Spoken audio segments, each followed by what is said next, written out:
Salut! Regarde, je récupère des rouleaux de papier essuie-tout. Tu vois la forme ici? C'est ce qu'on appelle un cylindre. Puis moi, quand je le regarde, ça me fait penser à un camion-citerne. Tu sais, les gros camions sur l'autoroute qui transportent du lait ou de l'essence.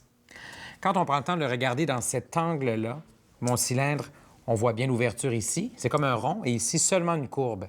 Une belle façon de reproduire cet effet-là, c'est d'utiliser les lettres C et O. Puis aujourd'hui, on va le faire pourquoi? Pour dessiner un camion-citerne. On commence par faire la lettre C, mais un C spécial qui est très, très ouvert. Et beaucoup plus loin, ici, à droite, sur la feuille, je vais faire un grand O, tout écrasé.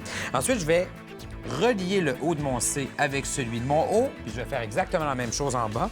Ensuite, je vais faire sous mon cylindre. En fait, c'est un rectangle tout mince. Puis devant ton cylindre, tu dessines un rectangle. Ça sera la cabine de ton camion. Ensuite, au-dessus, je vais faire encore un rectangle, mais cette fois-ci, la base sera plus large que le haut. C'est le pare-brise. Et puis si je double le tout, j'aurai la fenêtre dans laquelle on va retrouver le conducteur. Là, j'ai mon camion, mais il nous manque des roues, hein? Ça sera plus pratique. J'y vais avec une première roue, une deuxième plus loin, et puis deux à la toute fin. Si tu veux, tu peux ajouter aussi des petits cercles à l'intérieur. Ça nous donne vraiment l'impression de pneus. Et finalement, une route. J'ai mon camion-citerne prêt à livrer sa marchandise. Pour faire un camion-citerne, il nous faut la forme d'un cylindre, des rectangles, dont deux à la base plus large que le haut, et des cercles. Là, ça nous prendrait quelqu'un pour conduire notre camion-citerne. Ah, mais si on pourrait faire une fille, ça se peut, des filles qui conduisent des camions.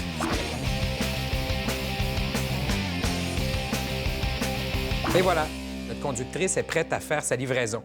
J'espère que la route ne sera pas trop longue. Bon voyage!